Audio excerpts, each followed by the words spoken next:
ஷாம் எனும் பாலஸ்தீனத்தை உள்ளடக்கிய தேசத்திற்கு நற்செய்தி உண்டு. இது எனது வார்த்தை அல்ல, அல்லாஹ்வுடைய தூதர் நபிகள் நாயகம் ஸல்லல்லாஹு அலைஹி வஸல்லம் அவர்களின் வார்த்தை. அது ஒருபோதும் பொய்யானதில்லை. ஷாமிற்கு நிச்சயமாக துன்பத்திற்கு பிறகு ஒரு இன்பம் உண்டு.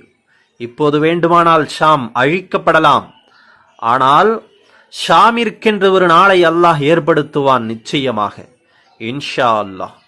ஷாம் தேசம் என்பது சிரியா, பாலஸ்தீனம், ஜோர்டான், லெபனான், இந்த 4 நாடுகள் சேர்ந்ததே ஷாம் தேசம். ஷாம் தேசத்தின் சிறப்புகள் என்ன தெரியுமா? முஹம்மது ஸல்லல்லாஹு அலைஹி வஸல்லம் அவர்களால் அதிகம் பிரார்த்திக்கப்பட்ட இடங்களில் ஒன்று ஷாம். அல்லாஹ்வின் பரக்கத் பொருந்திய இடங்களில் ஒன்று ஷாம். நமது 3வது புனித ஸ்தலம் மஸ்ஜித் அக்ஸா உள்ள இடமும் ஷாம் தான். அதிகமான நபிமார்களை சுமந்த பூமியும் ஷாம் தான்.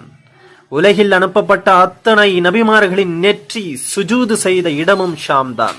வானவர்கள் தங்கள் இறக்கைகளை விரித்து வைத்திருப்பதும் ஷாமில்தான். முஹம்மது ஸல்லல்லாஹு அலைஹி வஸல்லம் அவர்கள் முதலாக மக்காவை விட்டு வியாபாரத்திற்காக சென்ற இடமும் ஷாம் தான். பாரசீக கோட்டையில் இஸ்லாமிய கொடி பறக்கும் என்று நபிகள் நாயகம் ஸல்லல்லாஹு அலைஹி வஸல்லம் அவர்கள் கூறினார்கள், அதுவும் ஷாம் தான்.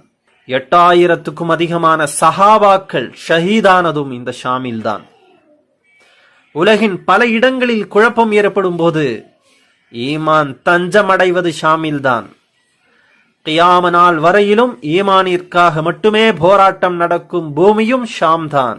முஹம்மது ஸல்லல்லாஹு அலைஹி வஸல்லம் அவர்கள் ஒரு போராட்டக் குழுவை ஆதரித்தார் என்றால் ஷாமின் போராட்டக் குழுவைத்தான். அப்போதைய வல்லரசான பாரசீகத்தை இந்த உம்மத் விரட்டிய இடமும் ஷாம் தான். மல்ஹமா என்ற மிகப்பெரிய யுத்தம் தொடங்குவதும் ஷாமில்தான். ரோமர்களுக்கு இமாம் மஹதி தலைமையில் சங்கு ஊதுவதும் ஷாமில்தான். அப்பாவிகளை கொன்று குவிக்கும் யூதர்களை பார்க்கும் இடமெல்லாம் வெட்டி வீழ்த்துவதும் ஷாமில்தான். ஈசா அலைஹிஸ்ஸலாம் இறங்குவதும் ஷாமில்தான். தஜ்ஜால் கொல்லப்படுவதும் ஷாமில்தான். மஹ்ஷர் பூமி ஏற்படுவதும் ஷாமில்தான். இன்னும் சொல்லிக்கொண்டே போகலாம். இந்த ஷாமிற்கு இவ்வளவு சிறப்பும் மகத்துவமும் உள்ளது.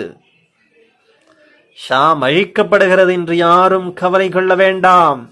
இஸ்லாம் உள்ள வரையில் ஷாமை எவராலும் அழிக்க முடியாது. இப்போதைய நமது பணி என்ன தெரியுமா? ஷாமிற்கும் அம்மக்களுக்கும் அதிகம் பிரார்த்திப்பதே ஆகும்.